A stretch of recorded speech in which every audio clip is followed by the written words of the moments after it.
step away from the cereal.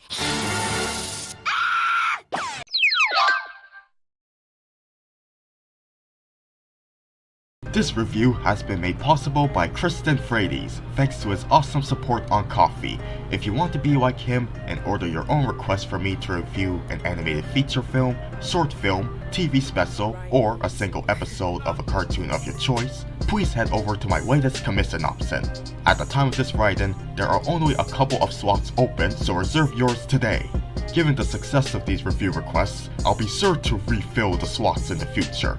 Now, Hi Puffy AmiYumi is a nearly 20-year-old Cartoon Network cult classic that I'm sure a number of you folks watching are familiar with, although my own level of knowledge on this series is pretty limited. For sure I'm aware of the basics, including the fact that it's all about the wacky anime-esque adventures of the animated alter egos of the Japanese pop rock duo, who at that point were mostly known in America for singing the Teen Titans theme song. It's produced by Renegade Animation, a mid-century style studio whose filmography can range from reputable to questionable, and the two main protagonists, Ami and Yumi, are voiced respectively by Janice Kawai and the lovely Grey DeLisle.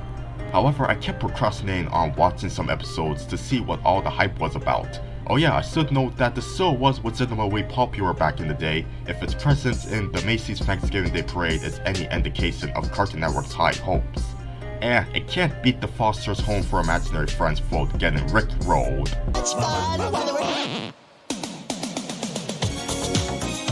Fortunately, a spark of interest in checking out Hi Puffy AmiYumi has blossomed thanks to Kristen Frades, who seems to love the show as much as he loves Evil Con Carne. The episode I'll be reviewing for him today is Collect All 5. Considering that this is the second segment of the show's very first episode, Kristen made a great choice for me as someone who is relatively a newcomer to Hi Puffy AmiYumi. Although this wouldn't be my first ever time sampling the series, because during the summer, I checked out the season 3 segment Manga Madness as reference for one of the art commissions Kristen ordered based on the series. That was a fun battle over which giant robot manga hero was superior, so did this earlier episode also leave a good first impression on me? Let's dive right in. This episode, written by CatDog and SpongeBob writer Stephen Banks, takes a zany approach to something that I'm sure some of you would find relatable: the compulsive desire to collect every single one of whatever it is pertaining to your interests. Maybe it isn't as creepy as that one Powerpuff Girls episode with the neckbeard nerd, but it's certainly insane in its own right. When Ami and Yumi are getting a midnight snack at the convenience store, Ami's eyes could not avert the sight of one particular cereal she's craving, Super Rainbow Blast. Each box contains one of 5 different cute little animal toys called Huggle Buddies to collect, hence the episode's title, in order to form a Super Cuddle Love Hug belt. Not even a minute into this episode, and Ami's obsession with collecting all 5 Huggle Buddies is at full swing. Throughout the episode, she ranges from acting like a caffeinated addict to a rabid predator as she looks for one particular Huggle Buddy doll, Bunny Huggles. In general, the bunny is excruciatingly rare for some unexplained in-universe reason, leaving Ami way more stressed than someone doing a blind box figure unboxing video looking for a specific figure that they only have a slim chance of pulling out. Actually, that's an understatement. You can just feel Ami's compulsion intensify as the episode continues to play. In just one scene alone, she does such crazy crap as zipping through the glass of an automatic door to the Costco department store parody, digging through a bunch of cereal boxes to look for bunny huggles, and scaring off a security guard who screams like a girl. Of course, that's not all. There's the fight between Ami and a little girl who is lucky enough to have a Bunny Huggles doll. The build-up is good at creating creepy suspense, well, as if the preceding 2.5 minutes wasn't already creepy, but just when Ami begins to think it's a sweet victory for herself, the little girl proceeds to demonstrate that she ain't no pushover and beats the crap out of Ami to protect her precious Bunny Huggles. No, you don't!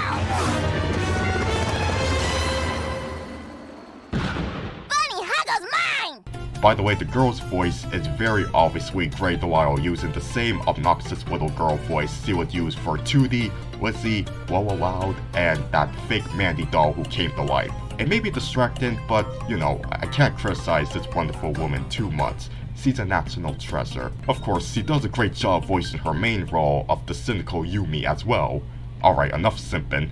I'll touch more on the technical aspects of the episode soon, but let's continue to point out Ami's craziness, which again just intensifies more and more.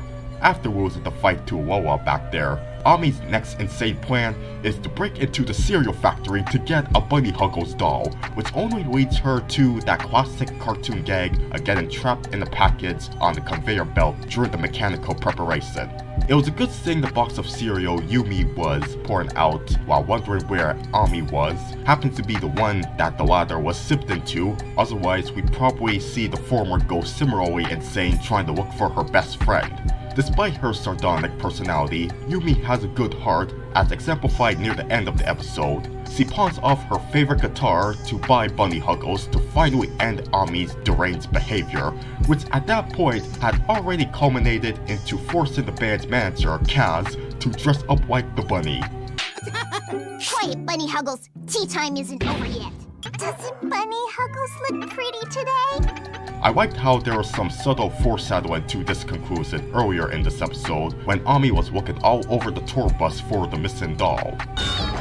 Whoa, you're getting cereal grime all over my favorite guitar. Now Ami's life is complete, not only because she has finally collected all 5 Huggle buddies, but also because she's left knowing that she has an awesome BFF who made such an unforgettable sacrifice. Aw, look how cute this shot of Ami hugging a blessing Yumi is.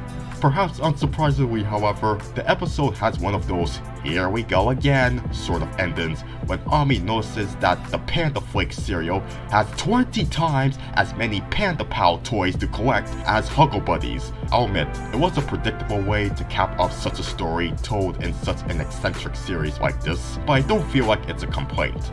So overall, how good was Collect All 5 as one of the first episodes of Hi Puffy AmiYumi to watch as a newcomer to the series? Very good. It was amusing to watch Ami's drug addict-like behavior as she takes multiple exaggerated routes just to get her hands on a single cereal box prize. Like I mentioned earlier, this plot, exaggeration notwithstanding, could be seen as a relatable one. You know, taking so many chances to catch one of each item for a collection only to run into a ton of duplicates of items that you already got without landing on the missing one.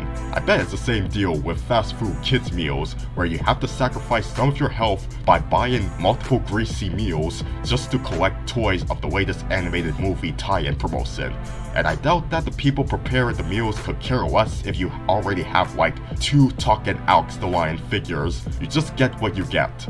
On the topic of McDonald's, I can't help but view Ami's portrayal in this episode as comparable to the insanity behind people's craving for a certain chicken McNugget dipping sauce, all because of a certain Adult Swim show, which now has an anime adaptation airing at the moment, referenced it in the season 3 premiere.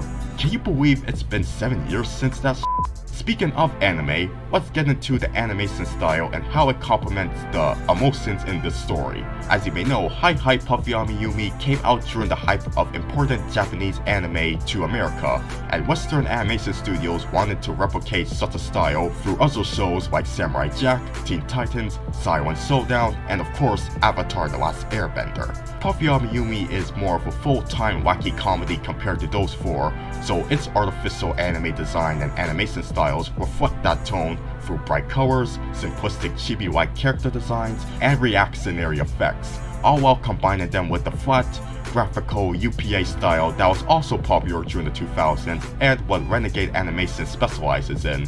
It's also a plus that one of the designers on the show is the incredible Lynn Naylor, who loves designing cute girls with a mid-century flair to them, as seen in Ren and Stimpy and her Modifiers pilot co-created with her late husband Chris Riccardi. With Collect All 5 in particular, there are a ton of energetic expressions to be found in the shots of Ami realizing she's short of one Huggle Buddy and hunting up and down all over the place for it, especially with the crazy looks in her eyes. The white strokes and bubbly effects surrounding the characters are also helpful indicators of the emotions they're feeling at the moment. The music also does its job well with establishing the mood, even if these dramatic orchestration cues are APM music that I recognize from other stuff like Fear Factor, Arthur, and those Looney Tunes webtoons from the early 2000s, of which I used to have a VHS compilation.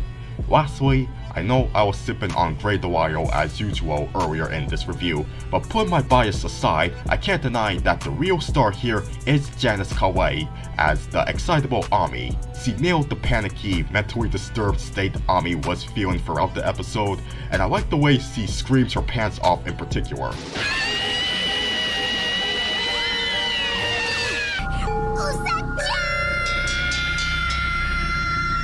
Oh yeah, I forgot to mention that one of the other few things I knew in advance about Puffy AmiYumi is the inclusion of actual Japanese phrases spoken by the duo.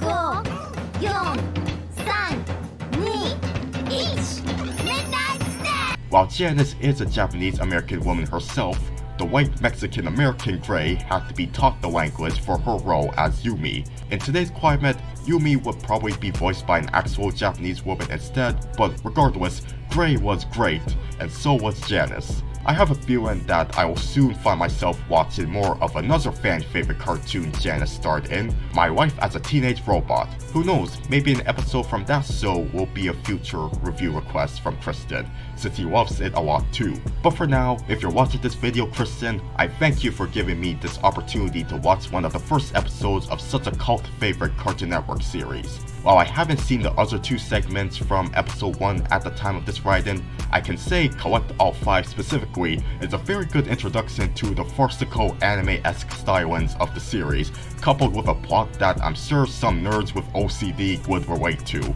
I hope everyone watching this review enjoyed it. If you're a more experienced fan of Hi Puffy AmiYumi than I am, please feel free to leave me some recommendations for the best episodes to watch. Also, don't forget to comment with your thoughts on Collect All 5 specifically. Is it one of your most favorite or least favorite episodes of the show? I'm excited to hear what you have to say, and as always, don't forget to like this video if you enjoyed it, subscribe for more reviews like this, and to help me reach my 10,000 subscriber goal, hit the bell so you won't miss them, and leave a bunny emoji in the comments to confirm that you watched this until the very end. Thanks for watching, take care, and happy early 20th anniversary to Hi Puffy AmiYumi. As well as the SpongeBob SquarePants movie. Yeah, can you believe they debuted it on the same day? As the kids of today might say, cartoon fans were eating well back then.